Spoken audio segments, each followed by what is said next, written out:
things that I think culturally responsive teaching holds the power to do is cut through all of the hand-wringing around low achievement. So we look at the data, and every year we're kind of, oh my God, what are we going to do? Oh my God, what are we going to do? Right? Year in, year out. And what I think is if we understand culturally responsive teaching in its right mode, then it has the power to disrupt the reproductive practices that are out there. So let's talk a little bit about why I think that's true. So here's a challenge that I've seen over the course of my career as an educator. I was a classroom teacher. I taught writing when I was in the classroom, and I couldn't understand why students were struggling so much. And what I came to realize over the course of my time in the classroom is that too many of our students, particularly our Black and brown students, are dependent learners. And not dependent learners because they were Black and brown children, but because that was the byproduct of inequity in the system. So when we talk about achievement gaps, what we're really talking about is we have undereducated children severely, to the point where they cannot do their own learning. And these are dependent learners, and they go from one year to the next year. And so when we start to understand what does it take for a child to move from dependent learning to independent learning, I think that that's where we have culturally responsive teaching as one of those disruptive innovations that actually can build what we call their intellective capacity. It's building their brain power, just a fancy $5 word for brain power, right? So when we understand how does it build brain power, and how does it get students more socially, emotionally connected to school, and why do those two things matter? I think we'll start to understand the power of culturally responsive teaching, and we'll start to understand more of how that's even possible. So usually when I go and I'm doing a workshop with folks, I'll ask them to draw me a picture of their definition of culturally responsive teaching. And this is usually what I get. Right? So what I get is as you can see over there, together, right? Every different color, kumbaya, right? If we read the post-its, celebrate differences, understanding inclusion, right? Same thing over here, food, holidays. These are more hallmarks of multiculturalism. I ask other folks, and they have more of a social justice lens. And one of the things I really want to help us do is to understand the difference. There are a lot of words on this slide. We don't have to look at them all at once. I just want to start over here. Right? So if we think about how do we define multicultural education, it focuses on celebrating diversity. Right? It centers around creating positive social interactions across difference, and concerns itself with exposing privileged students to diverse literature, multiple perspectives, inclusion, as well as to help students of color see themselves reflected. Right? That's a lot of what we want. Unfortunately, we swap this as what culturally responsive teaching is. Then we have the social justice dimension, right? Focuses on exposing social political context that education or student experience is situated in. Centers on raising students' consciousness about inequity within their everyday social, emotional, economic, political aspects of life. And then it concerns itself with creating lenses to recognize and interrupt these inequitable practices. That's our social justice agenda curriculum. Then culturally responsive teaching or pedagogy focuses on improving the learning capacity of diverse students.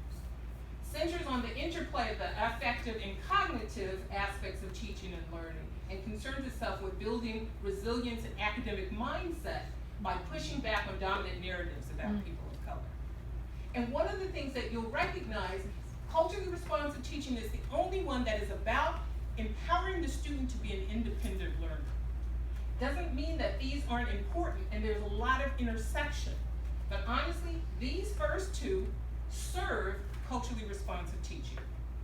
They are not interchangeable. And if you leave here with nothing else as part of that conversation, I think this is a really important piece. Because if you just do this, it does not change the fact that that child is reading 3 grade levels behind. You just tell him about the injustices in his community, doesn't change anything about his capacity to do higher order math, right? Culturally responsive teaching is the only one that is concerned about improving the cognitive capacity of students. And the challenge is we need to know how to do that. So here, I want to do this. I'm going to just pass a little sheet out just so you have it, you kind of follow along. Thank you. And what I want to do is just go through a few big ideas, probably like 3 or 4 big ideas around culturally responsive teaching. You know, won't be able to go deep, but I just wanted to give you something. These are the 4 pillars, I think, or 4 big ideas in culturally responsive teaching. All right? And I'll be happy to make sure that you can get this slide deck if you want to. So this is just so you can follow along. It's blank on the other side if you want to take notes. Cultural responsiveness, the first big idea, begins with a stance. Right? If you don't stand for something Malcolm says, you don't fall for anything. Right? And the stance is that you understand the social political context. You understand that students' underperformance or some of their mistrust or learned helplessness is the byproduct of inequity. That we don't blame the student, we don't blame the family, we recognize that this is the byproduct. So our stance as culturally responsive teachers is rooted in social justice. And you have to start with having a great understanding of what that social political context is. You can't do colorblind and do culturally responsive teaching. Those two are incompatible. The next is relationships are the on-ramp to learning. Too often, culturally responsive teaching is reduced to kind of a either touchy-feely thing, or it's about building a self-esteem of children of color. You know, that all of that underneath says they need schools to do that for them. Their parents are doing a fine job. It's when they come to school that they're not seen, they're not heard, they're not respected, they're not lifted up. So trust is broken, right? And so what do we need to do? Part of getting students to the point where they can do that higher order, deeper learning, we have to repair trust. And we repair it not just because it's a fun thing, it's the human thing, but this is your brain on trust, right? Starts with the 3 levels of our nervous system. The first one is the sympathetic.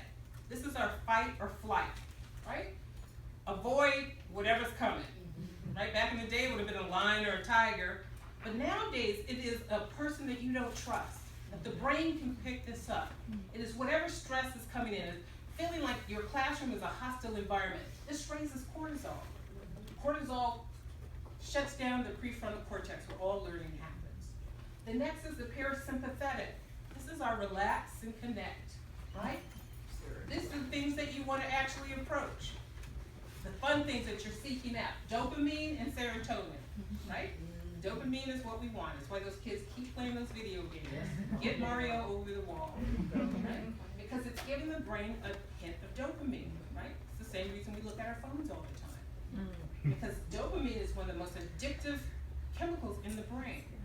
When we understand this as educators and understand that this is the core of relationship, and relationships are the on-ramp to learning, then we see how it fits, right? Social emotional learning isn't just a nice thing, it is the on-ramp of learning. The last one I want to point out is connecting. This is the polyvagal nerve. We don't talk about it a lot, but we are social animals and our brains are social brains. We are connected.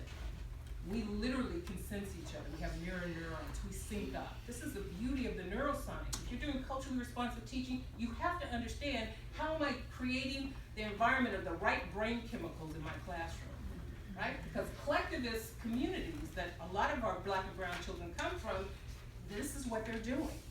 That's at the center of a collectivist culture.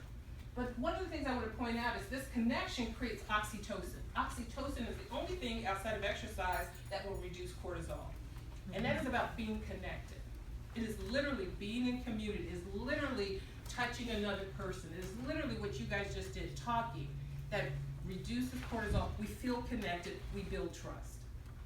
Trust is the on-ramp of learning. The learning partnership is the way that we kind of formalize that rapport, building alliance, so that students get care and push. You have to give them not only care, but at a certain time you have to say, baby, I'm sorry, and you're just going to have to man up, right? You're going to have to do it. But you do that because the children have given you permission to push them. That is what a warm demander of cognitive development is, right? A lot of people talk about warm demander of of classroom management, the no-nonsense nurturing, but they never talk about the warm demander of cognitive development. That I will usher you into the zone of proximal development, and I will not push you in there, and I will not leave you alone. And when children know you are standing with them, they will give you anything. They will stretch themselves, they will go into scary places. The next piece that I think is core, and this is where these two sync up, improving the brain's information processing is the magic of culturally responsive teaching. And there are three parts to that: attention, elaboration, consolidation. Elaboration is where students are actually taking what they know, their cultural funds of knowledge, and they're using them as cognitive scaffolds. The teacher recognizes this and uses them as well. One of the things we see too often is people reduce culturally responsive teaching to, bless you, sprinkling random mentions of Africa, Mexico. You know what I'm talking about, right? Just a sprinkle in there, somehow something magical happens because you've seen Aztecs on the slide, or I mentioned this. It's a reductionist view. And instead, what we know is culture are reference points. They are metaphors, they're schema. This is why you have to know the neuroscience. They are the way that we hold on to information. They are the ways that we process information. So these are the cultural learning tools. Most collectivist cultures are also ones that have a oral tradition. They weren't writing down. So if they have been passing knowledge along for millennia, they weren't doing that from a book and setting that up. They were sharing that. And what they were, the shaman were the first neuroscientists. And what they did was they understood how the brain actually leveraged and held on to information, made meaning of it, right? So funds of knowledge is memory, right? Puzzles and patterns, this is the brain's primary directive. Talk and wordplay, multiple perspectives. When teachers understand that these are the cultural tools that their students bring, and then incorporate them into the way that they actually structure their content and their delivery, then students naturally, because they already have these neural pathways, and you're just leveraging them. But we have made culturally responsive teaching so mystical and magical and unknowable, and how do you do that? So here's one of the things I want to point out before I start to wrap up. Is John Hattie. I don't know if any of you know his work. How many of you know John Hattie's work? It's worth looking up, because what he does is he's gone around and says, what are the various strategies that actually are effective in moving student learning forward, right? And he says, if you're in this red zone, whatever you're using, stop. Not reverse, right? So he says, in order for a student to actually benefit, get a year's growth in a year's time, it has to be at least a 4.0. If you want to accelerate, you have to get closer to 1.0. That any strategy that has an effect size of 1.0 will accelerate student learning, right? The bigger the effect size, the more effective the strategy. So when you map that on to these cultural tools, you can see the effect size, right? 0.6 here, 0.82 for talk and wordplay. This is an accelerator. 0.85. So these aren't magical, or it's just fun because those kids, and then we got to get to regular teaching. This is what we're already doing. And one of the things I want us to do is to look at what we already have, and how do we look at it through a culturally responsive neuroscience lens so that we can leverage the neural pathways our students are already coming to school with. So here's what I want to leave you with. Better is possible. It doesn't take genius. It takes diligence. It takes moral clarity, and it takes ingenuity. And above all, a willingness to